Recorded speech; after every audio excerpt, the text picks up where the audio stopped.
Welcome to Dog Hugs, your daily dog show. On today's show, the creative genius of Ken Petti and the Kansas City Santa Paws Project, plus the Supermodel of the Week. Let's have fun. Hello, welcome to Dog Hugs. Great to have you all with us. How was your Thanksgiving, Geraldine? Hi, Larry. Hi, everybody. Hi, Spider. I think I'm still feeling like I need a nap after Thanksgiving dinner. It's been how many days? Oh, that's really great. It was What's you got delicious. in your hand there? Well, I was looking up the Scottish Deerhound. Oh, Remember the winner from National the Dog Show. Yes, I hope you had a chance to watch. And if you missed it for some reason, then it will be broadcast again. And if you just keep your eye on NBC.com or David Fry or John O'Hurley's social media, they broadcast the times that they are going to be rebroadcasting the actual show. Folks, if you don't know what we're talking about, the National Dog Show, it was broadcast on Thanksgiving Day on NBC. We've had the hosts of the show, David Fry and John O'Hurley, on with us on Dog Hugs. In fact, last week, David gave us a great preview of how they were going to be doing that in pandemic time. And the treat for me, as Geraldine was talking about the Scottish Deerhound, is that the winner, the best in show, was the Scottish Deerhound. First time ever on the National Dog Show, and the first and only time at the Westminster Dog Show that a Scottish Deerhound won was, what, about 10 years ago? And it was the same handler, Angela Lloyd. And I got to talk to her then 10 years ago. So we think we might be able to find a way to introduce Angela Lloyd and the Scottish Deerhounds to you folks here on Dog Hugs. So tell us about this beast. Well, we're going to have a lot of questions for her, obviously, because like as I read through this, and what an amazing dog. First of all, they're bred for not only to have great endurance, but also to be able to hunt down wild deer. So they're very strong. They need a lot of exercise.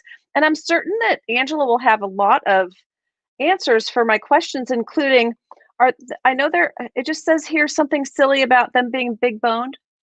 I've always used that as my excuse. I'm just big boned. Yeah. Anyway, they're such a beautiful, majestic dog. They really are. They really are. So we look forward to having her on the show with us soon. And also David and John, hopefully simultaneously, but maybe we'll string this one out because there's so many stories and we want to hear all of the stories. We don't want you to miss out on any of the really the fun that's behind the scenes. Yeah, that's really, really exciting. Well, let's get into this week's Supermodel of the Week winner. We always love playing Guess That Breed. So here we go. We haven't seen this at all, and I haven't seen this at all. Here we go. We're flying blind on this, you guys. The Supermodel of the Week contest. So each week, if you post pictures of your dog on the Positively Woof Facebook page, those that get the most votes, that is the most likes, shares, and comments by you folks, you can become a finalist and even the Supermodel of the Week and end up in this video and other good things. All right, here we go. Spider, you're already our supermodel. You can be quiet. It's okay. All right, we're going to guess the breed here. Here we go. Tucker! Well, it's not too hard to tell that there is definitely some Great Dane in there, but the muzzle looks a little different, and I can't see how big he is relative to anything, and he is gorgeous. He could also have some kind of hound. We love that Tucker seems to be in our contest every week with a different photo. Oh, I love that. See him. And it's like we're doing a slow reveal of seeing now Tucker's all his good sides. Oh, that's so sweet. What a great picture. Fantastic. We thought he was a Great Dane last time, too. Yeah, that's great. And But he could be a boxer mix with a Great Dane, actually. And we have a surprise for you folks. At the end of the Supermodel of the Week contest, we have a special guest who's going to be on with us live very shortly. So I'll give you a hint. Her name's Robbie. She had an amazing weekend that we'll hear about. Okay, on We're with so excited. the Week contest. Lucky! Oh, look at Lucky. Well, there's definitely a terrier in there. Yeah, some kind of wire-haired terrier. What kind of wire-haired terriers are there? But look at the ears, how they go straight up. So a Westie, like a West Highland Terrier, has a wiry hair. A Jack Russell, so there could be some Jack Russell in this one for certain. Yeah. But he has something else in him too. He's very cute. Yeah, really, really cute. Yeah, great. All right, congratulations, Lucky. And Lucky's adorable. Lucky's Lucky. Moana. Okay. Moana. Chihuahua. I'm going Chihuahua on that. And that's an apple head, so that's the apple-headed Chihuahua. They have a little bit more of a different shape in their head. I'll look that up. There's some interesting stories about Chihuahuas. People would be fascinated. All right, who's next? Oh, so cute. Look at that. Look at those eyes. Chihuahua, or at least with a Hawaiian name, Moana. Moana. Dutch boy. I'm going with a poodle doodle party colored. Yes, definitely is a Labradoodle or a party colored standard poodle mom or dad for certain. Yeah. And if you see the wider muzzle, might be Labrador, so Labradoodle. Oh, yeah. He is cute. He looks like a rug. Yeah, he really does. Like a rug with a sweater. He's ready for his party, even without the sweater. Oh, so cute. All right. And our winner of the Supermodel of the Week contest. Remember, folks, every week you can post your photos of your dogs and become a winner. And our winner today is Happy King. Oh, look at that little face. Oh. So first of all, if it were a puppy, which I can't tell for certain, but it looks a little puppy-ish, and because of it has a puppy cut, it could be anything from a Maltese to a Bichon to it could very easily be a Bolognese or Havanese. It's mostly white and I can't see. It could even be something else where it's a short hair and I can't see its ears. And it happens to have more fur on its face. So what a little cutie. Yeah, what a cutie. Congratulations, Happy King. You'll be on our Facebook page all week. Up in the banner. Well, what a dreamy picture. To all of our finalists and everybody who entered the contest. And that is our Supermodel of the Week contest. And this is Robbie. Welcome, Robbie. Hello. Hey, Robbie, how was your weekend? Let's see. We had a little bit of excitement. As everybody knows, my daughter Alexa does our Supermodels of the Week and our Dogs of the Day. And she was going to be giving birth. Her due date was December 8th. She ended up having the baby on the 27th, and she and her husband delivered the baby themselves in a car in the parking lot. Wow! So I now have 2 grandsons. I'm so excited.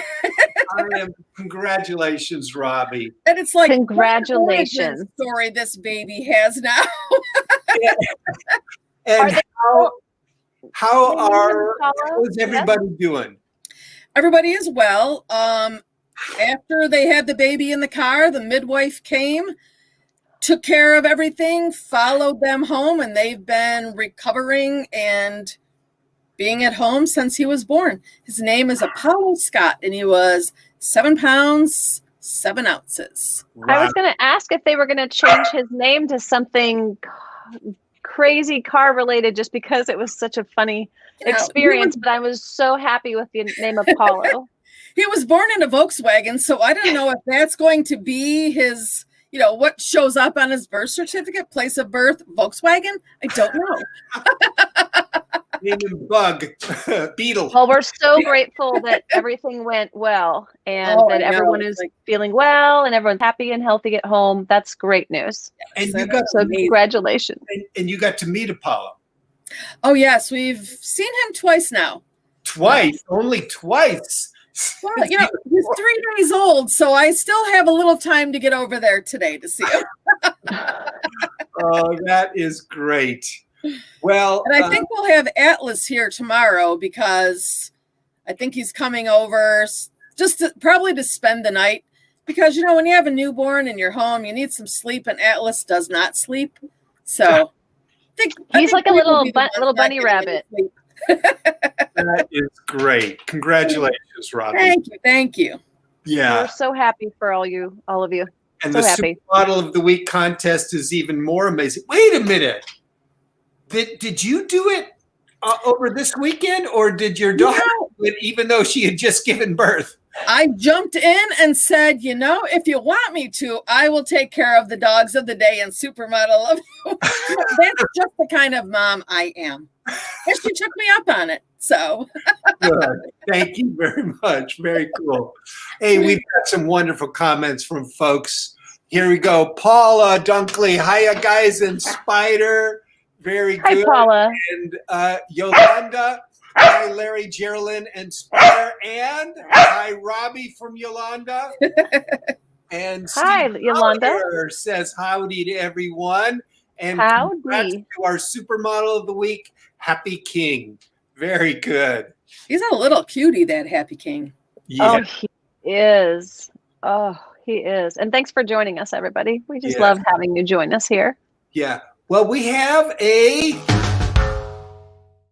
fun fact for you today. Tomorrow is Giving Tuesday, which is a day that now has become a traditional time to celebrate charities and to give where we can from each of our own abundance.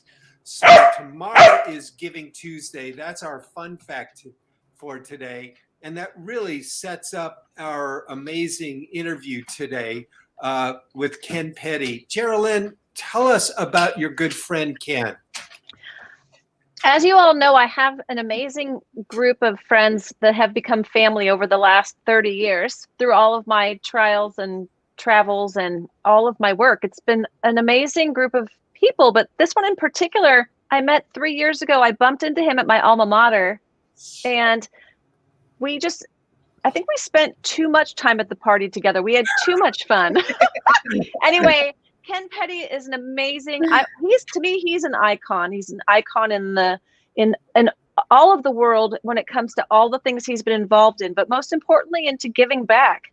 He and his husband Scott have created this amazing fundraiser here in Kansas City called Santa Cause, and it's actually the Santa Paws aspect of it is next weekend. I'm sorry. Yes, this coming weekend, Saturday and Sunday. And we're going to go into some details about that event. But the money that is raised from this fundraiser is actually going to be helping Operation Breakthrough here in Kansas City, which is a fantastic organization. And I'm so grateful for his creativity, his energy, and just his love of life. And I tell you what, I love his beard.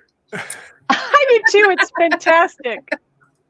So we have this great interview with Ken. We're going to talk about creativity as well as Santa Paws and Santa Cause. And you're going to learn who's going to play Santa during this event in addition to this guy with the beard. So without further ado, let's get on with the amazing Ken Petti.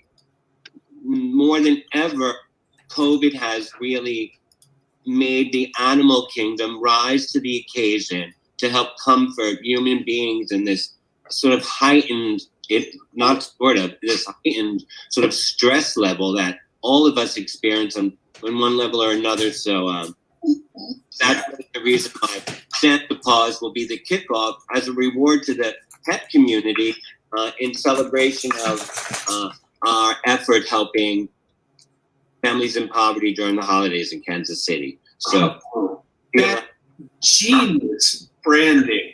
Well, you know, it really came about from a real life experience. We had an art salon. My partner and I produced an art salon in Kansas City. We do about for a year. We had one stop for April, and it was sideswiped by COVID. And we said we're going to step back out into the public, doing something that was based on personal commerce. That we wanted to do something to give back, and we organized a food drive. And at the end of the food drive, we delivered to Operation Breakthrough, which has been here since 1971, helping families in poverty in Kansas City. And we just turned to each other and we were like, let's grow our beards out. We'll stop shaving and we'll develop this Santa Claus mission for the month of December. We'll do these charity fundraisers, like a food drive, a toy drive, a clothing drive, and Love it. take it from there. And is this beard then a new acquisition? Totally not me. I'm really 28 under here. When I met Ken, and I think it's been 3 years ago, Yes. I believe, 3.5 maybe even, he was clean shaven, or at least had very little. He was very well tailored. So you can imagine my mother's not very happy with my beard. Well, I had to ask Gerald. But it looks really good on you. It does look good. It is. You do look like an imposter, though, I will say. It looks like you've dyed it white. It does not look like it belongs there. The photographer that's shooting it, Stuart Heidman, is I've never met anybody that loves animals as much as he does. He volunteered at pet projects, and he comes out of the fashion industry, and his ability to photograph cats and dogs in this sort of intimate kind of engagement with them. And my cat that I forwarded to you, Geraldine, was shot by him. Oh my gosh, what a great shot. Shots, Beautiful. his shots are amazing. And I have a cat dog, and she acts completely different when he steps into the room. I'm like, oh, your boyfriend is here. And she really has this personality with him, and he has this magic with animals. And this was really, you know, he came to us with this idea that he wanted to do because it started shifting from fashion into these pet portraits. And so he said he'd like to do something that would reward animals. And we thought this really sort of mirrored what our effort was in the month of December. And we picked Santa Paws as a reward for the pet community in Kansas City. And so part of the engagement when you come, if you bring a toy for a pet, it'll be donated to pet projects. You'll receive a friend's discount on your photography session, and the pet community gets a Christmas reward. So we like to think that Christmas has gone to the dogs and cats. Nice. The Crossroads Hotel has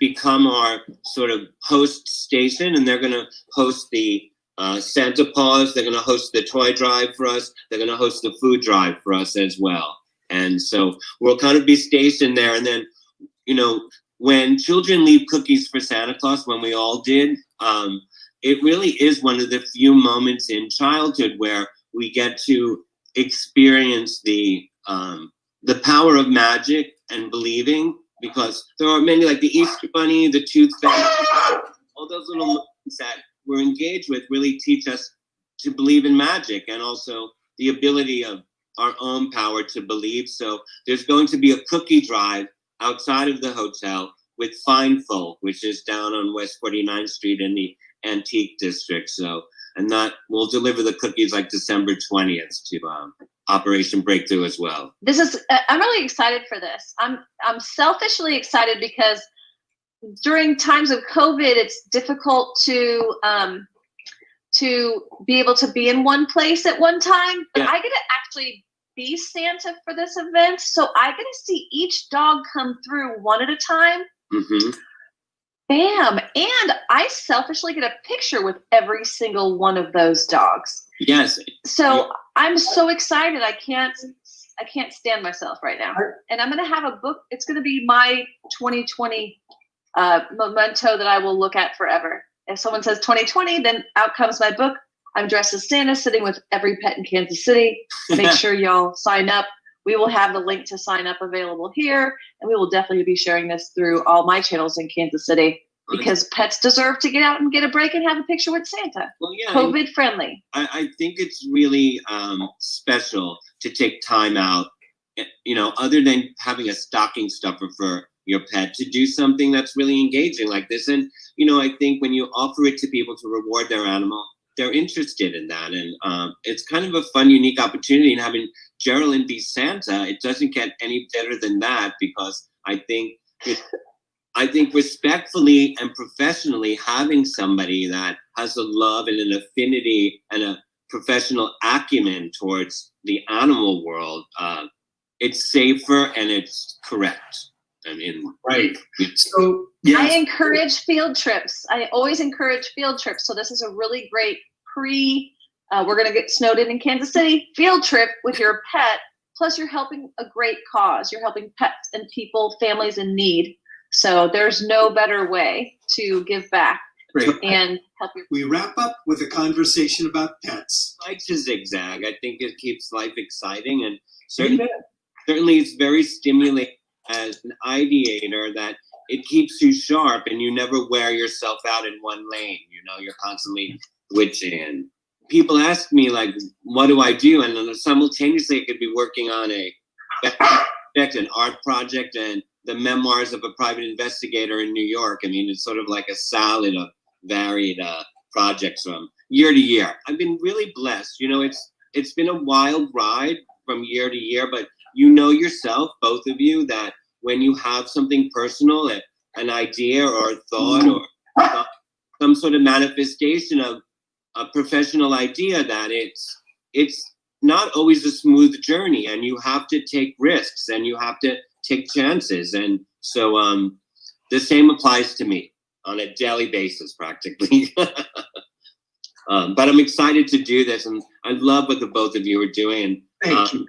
I really think that this year, more than ever, and through the window of social media, you've got to see the real relationship between pets and everyday people. Yes, because I think right now in the marketing world and in the business world, and probably across all industries, manufacturing, entertainment, and it's the moment of the great pivot. Like, you need to figure out what your pivot's going to be. And if it can be a zigzag, and it can be an additional avenue of revenue, it can be the introduction of a new product, of a proprietary product that's just significantly out there to engage and communicate. And we're going into the era of affinity marketing, where the long form, basically what you're doing yourself, is a long form of marketing that engages people with your brand or services, that has more to do with connection than it does with selling. This whole year has been about the great pivot for me. I didn't know that I was going to be doing a daily Facebook live video podcast with the Geraldine Chata. And I didn't know I was going to meet the Ken Petti almost simultaneously. I think I met Ken right after I met Larry, and that Larry would be like, "Hey, you want to co-host?" So wow. Yeah. Jazz hands. Wow. Yeah, I was going to be doing a completely different project that I've been developing for years. This was going to be the year of its launch. Wow. Yeah, I do trick training and movie making with your dogs. Well, there's no, you have to, I shouldn't say you have to. It's, if you can. The invitation is. If you can be, spontaneous, you have a target in mind, but you also allow yourself to have a guided drift towards that target, where you can allow yourself, afford yourself to be unexpectedly connected to the people that can open doors for your vision to be expansive. Because sometimes, like, you never fall in love with an idea about yourself because somebody else can, you know, enhance that idea and make it better or expand it further or develop it bigger. And so I've learned to not fall in love with ideas because ideas are like babies to me, and, you know, you want to nurture it all along. And Geraldine and I shared one, and I shared an idea with Geraldine, said an unbelievable build on it, a layer on it, and something I never thought of. And so, just like you, meeting her, when we meet other people that we really can connect to creatively and understand our thinking and will honor our creative vision that can help sort of us manifest it, that's really the best relationship. It's not really, I mean, I've been on the other side of a marketing agency, and it's really not about force feeding somebody's a marketing strategy that the agency people think is right. So I've never, you know, I hate the term think out of the box, because I've never been in the box, and I've always been outside the lines, and I've been lucky that way. Not always the darling of certain businesses because I can. But you know, it's gotten me 25 years plus in this business. So I'm not going to remember his name, but it was just about everyday people having the confidence to take a leap in their life and leap into something, regardless of how secure the leap was. That the leap was fueled and motivated by passion and a real interest, and that the clock is always ticking for all of us. It all changed when I graduated high school and went to college in New York to the Fashion Institute of Technology. But to be honest, I read this quote by Andy Warhol, and he thought the perfect way to educate yourself would be to go to a different college every year.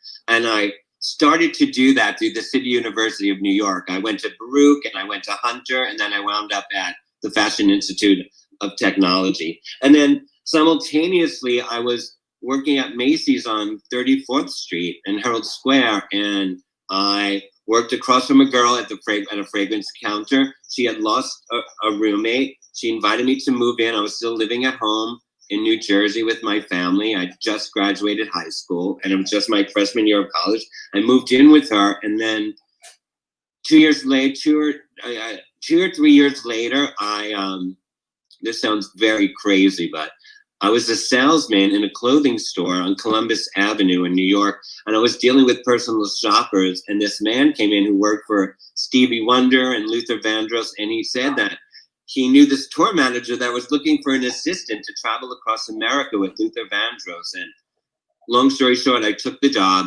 and I went on tour. I went to school full-time from 6:20 to 9:10, from Monday to Thursday. I flew out and went on tour with Luther Vandross and Prince for a little while.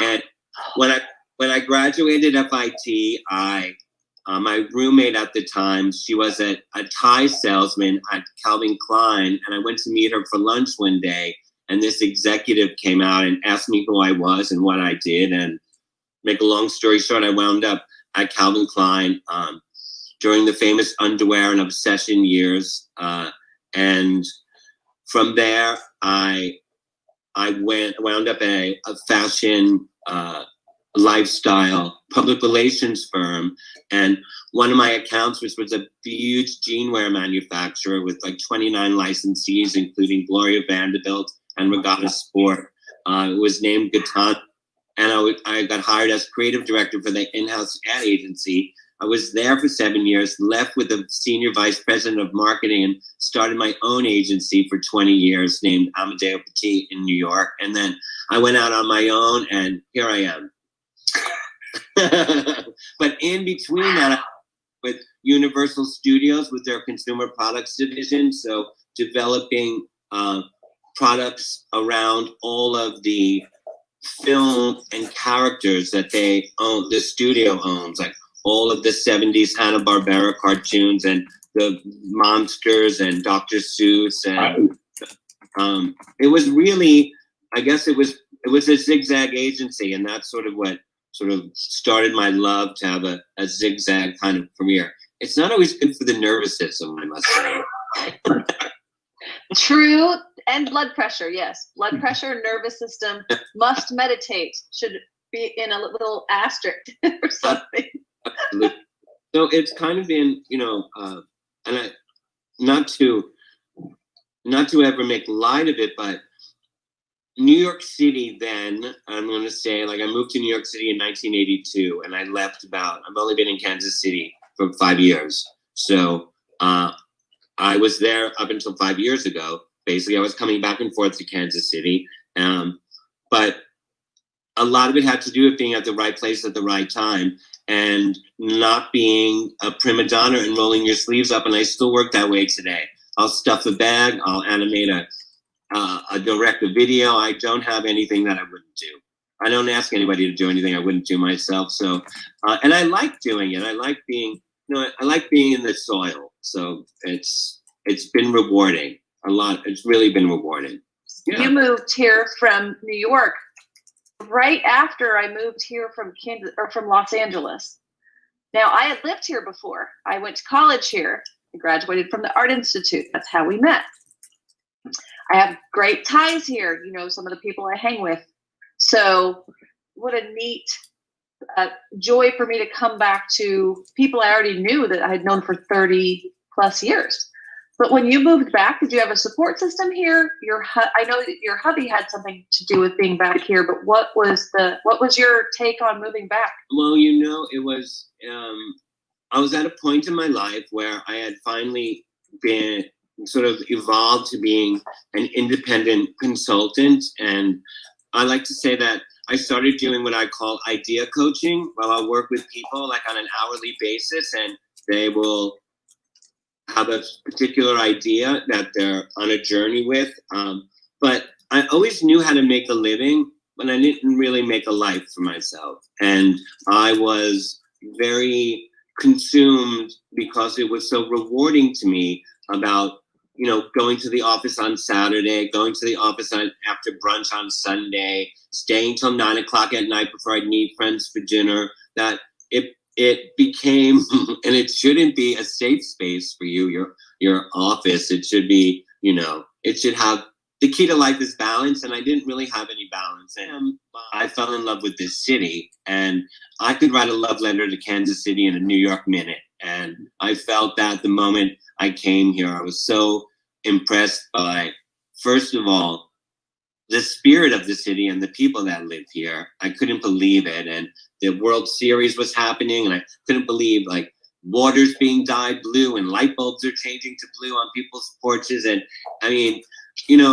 for all the years I lived in New York City, nobody wore an I Love New York t-shirt unless you were a tourist. And I came here, everybody was wearing this Heart KC shirt, and I just was enamored by it. And plus the arts community here, and I went to see the Kansas City Ballet one of the early months I was here, and they were unbelievable. And I just was enamored. I never was a sports enthusiast till I moved here, even with the Mets and the Yankees and the Knicks, and until the Royals were, being heralded into the World Series. And it was just overwhelmingly a city that I felt a real affinity towards. As you mentor creative folks, are there some general rules of the road or pieces of advice that you find yourself saying over? Well, I believe the guru is you, not me. And that I function like a mirror or a distilling device where I'm taking the input from you and I reflect back to you your ideas and how they can be better manifested. And I think a little bit of surrender is important in doing that, in allowing any great talent has to allow some surrender so that somebody like me or a hairstylist or a producer or an editor can help enhance your experience you want to create outside of yourself.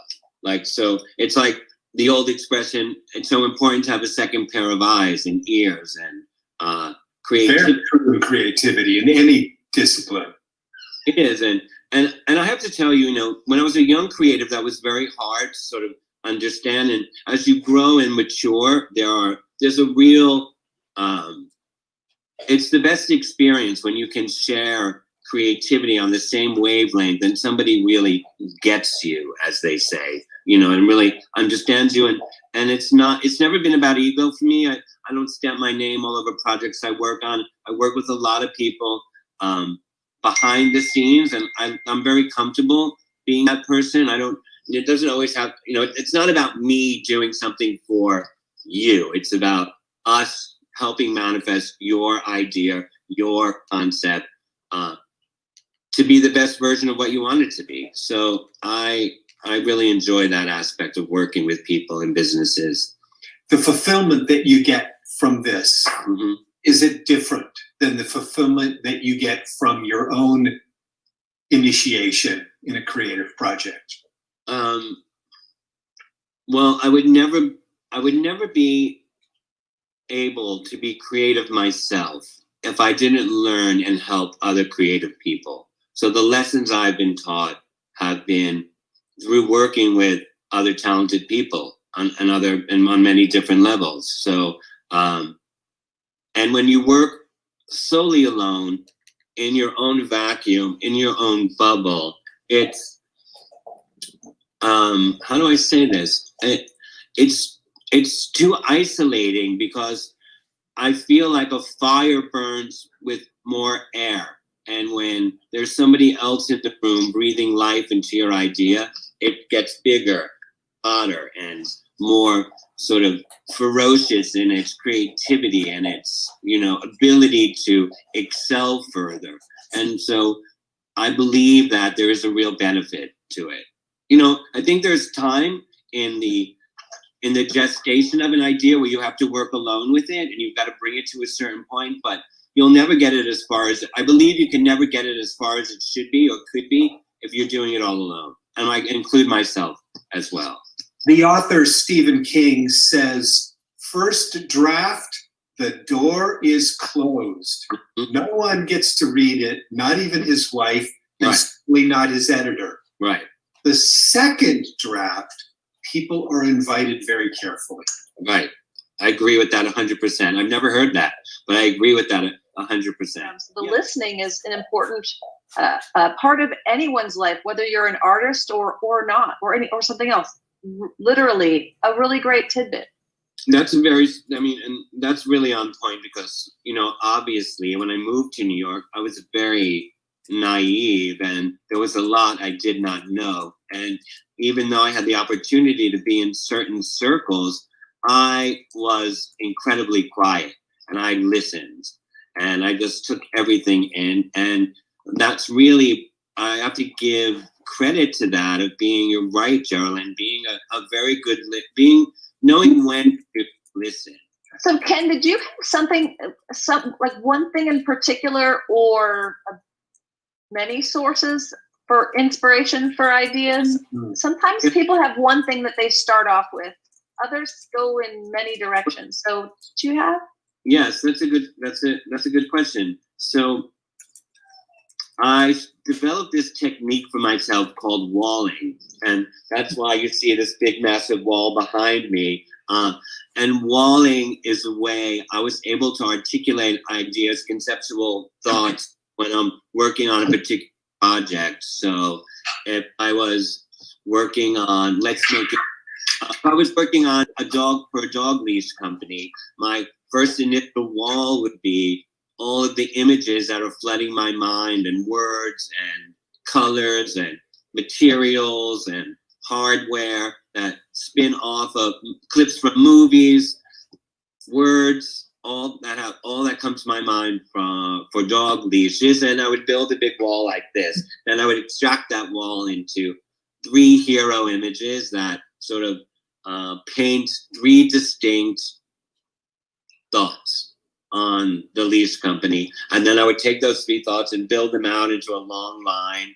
And so there would be 3 long blocks of imagery and words and thinking and to begin the ideation process for me. And I still do that. And I've never not had a wall behind me or in front of me that was like this. We wrap up with a conversation about pets. I had spent a summer at the beach at a friend's house. They have 2 little girls, and they had adopted 3 cats, and they gave them all Disney princess names like Hannah and Belle and Mulan. And so Mulan didn't, the other 2 cats didn't like that Mulan entered the picture, and they were kind of a little jealous of her. And when I would get up in the morning and work on my computer, Mulan would always come up and jump up on my lap and sit with me while I was working. And at the end of the summer, they asked me if I would take her. And so I took her back to New York City, and she's a tuxedo cat, obviously. And she is a cat dog. And it's like, I feel like the spirit of my dog is in her because she loves to sit in the kitchen and watch me cook too. And I mean, it's ironic that Stuart Heidman caught her licking her chops because she literally stands in the doorway of the kitchen licking her lips at me to give her food. Oh. She's really an unbelievable a cat dog. I mean, she has a dog's personality in a cat suit. It's just unbelievable. Cat dogs are the best. They are. They're the best. I owned one. I think he was 24 when he passed away. He was half dog, half cat, literally, and just a joy. I love that. You have to have one to really believe it, like that these cat dogs really exist. But she's quite a character. Mine's name was Thomas Hart-Benton, and he was a tabby. American tabby. Yes. Very sophisticated artistic name. You know. I called him Benny, and yes, Thomas Hart-Benton used to teach at my college and is a very famous artist from Kansas City. I used to have one of his images on my vision wall behind me. Make it bigger. I loved his vision. Yes. Yes. Well, my vision board's definitely going to go bigger now. Yeah. Ken, would you please give us the details for Santa Paws? Part of Santa Cause again? Santa Paws is the official kickoff of our Santa Cause mission to help families in need in Kansas City.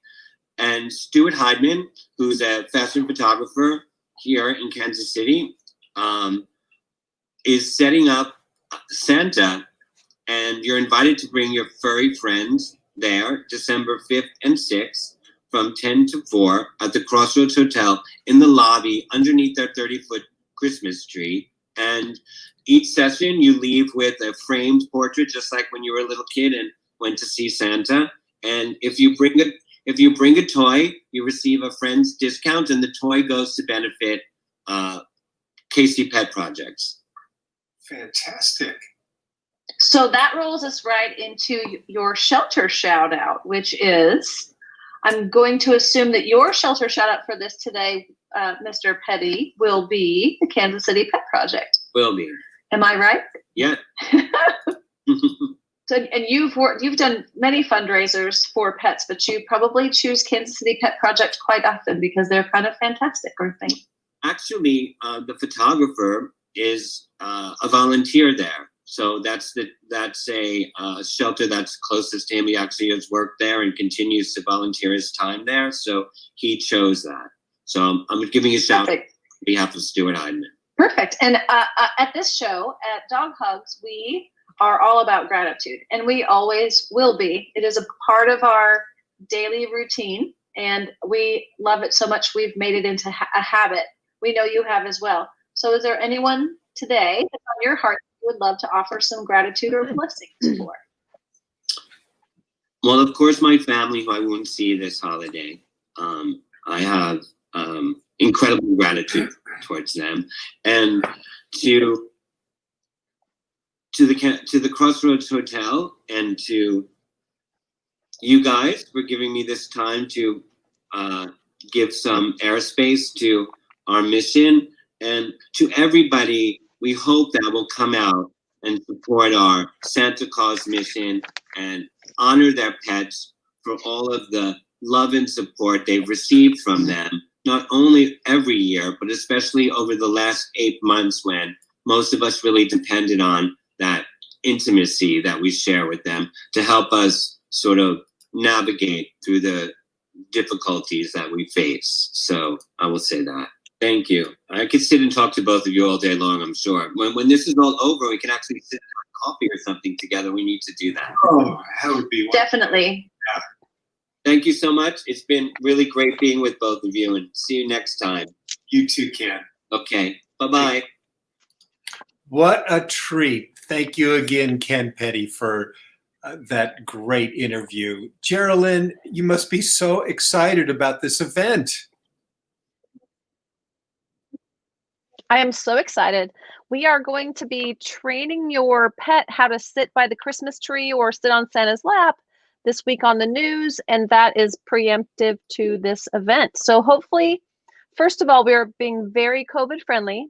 Everyone has to make a reservation so that we will have people walking through the hotel and not causing any disturbance with the pandemic. So it'll be very user friendly. And second of all, it's for an amazing cause. So it's a really fun week. I'm excited. And my Santa Claus outfit shows up very soon. That's great. I'll give you all a sneak peek via Facebook and Instagram as soon as it arrives. And Robin, this is exciting. I've never done are you done gonna grow that your before, beard in so time? this is fun. I'm trying. I am. Yeah.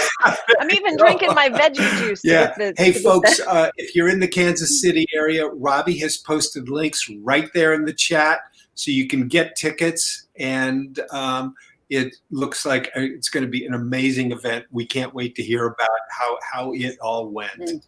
Yeah. Thank you, Robbie. And we'll also post in the chat after, I'll help Robbie find the link to Operation Breakthrough, which is an incredible philanthropic organization. It's just amazing. And you have to read about it. I can't do it justice. They help so many people. And I know personally 2 of the dogs that walk through that organization every week as therapy dogs. Fantastic. Yeah. Oh, wow. Well, So thank you, Ken. as shelter shout out, let's all hop on board with the Kansas City Pet Project. Yeah, and Santa Paws and Santa Claus and however you guys are folding all this stuff together, Geraldine, it sounds really amazing what you guys are doing. I'm honored to be a part of their hard work because I know they've worked really hard at this, and I'm very proud of them, and I'm so grateful for them, and I'm grateful for all the people that will benefit from this, because I'm so glad they hung in there and that they're not giving up, because things are not going to get easier for a while, but we can all work together and help each other. Right. Well, as we now get into our gratitude section, Robbie, you have a lot of fan mail coming in that you probably saw. Here from my parents. Congrats to you and your family, Robbie. And from Yolanda, congrats, Robbie. From Steve, congrats, Robbie. From Robbie, thank you. Oh, that was cute. Absolutely. Robbie is glowing. I was trying to comment as And me. Tell that so- Robbie is glowing, right? And a big thank you from Ken as well. So glad to, again, Ken, to have you with us and have a great event. Any further gratitudes, blessings? Let's see. I'll go first. I am obviously blessed to have this new grandbaby who is so healthy and happy. And I am amazed at the strength of my daughter and my son-in-law that they just delivered their own baby. I would have been running screaming for help somewhere. I would not have. I don't fare well in. Now that was a situation. Wow. Wow. That was a situation. It's amazing what we can do. It really is. I'm so proud of them. I am beyond proud of them, because I'm certain there was a moment of panic that was overridden by a moment of confidence, because you're a great mom. So. Right. She's an amazing mom, and Cody's an amazing dad. So these are some And Love it. Lucky and blessed children. Steve's going to hop on board with thanking Ken again for such a cool segment. This was Yeah. very It was. Very I'm cool. going to hop on board with sending out blessings to your new grandbaby, Apollo, and Apollo Scott, and of course to the parents, to Alexa and Cody. Wow. Thank you. Yeah. And I'm just going to put another layer. I'm going to put frosting all over that cake of love because I'm so proud of them. And bringing new life into the world, especially now, Right. is just such a blessing. And everyone, it's such a great positive trigger. And plus, oh my gosh, they make really cute babies. Let's just be real. I know. They're so cute. Yeah. And they're so smart and they're so fun. And I just love them. So thank you. I'm so grateful for all that you just went through to bring such magic into all of your lives. Pretty soon, Robbie, you'll be having 2 little ones appearing on Dog Hugs. I know. We'll have to One in bring each arm. Solomon really early, so we'll bring him on in a week or 2. Perfect. And from Nora, blessed be. Beautiful. Thank you, Nora. Yeah. Nora, you're so wonderful. We're grateful for you as well. Yeah. Folks, we really love doing this show with you and for you. Thank you again for joining us today on Dog Hugs, and we'll see you again tomorrow. Yes. Bye, everybody. Cheers. Big Bye. hug.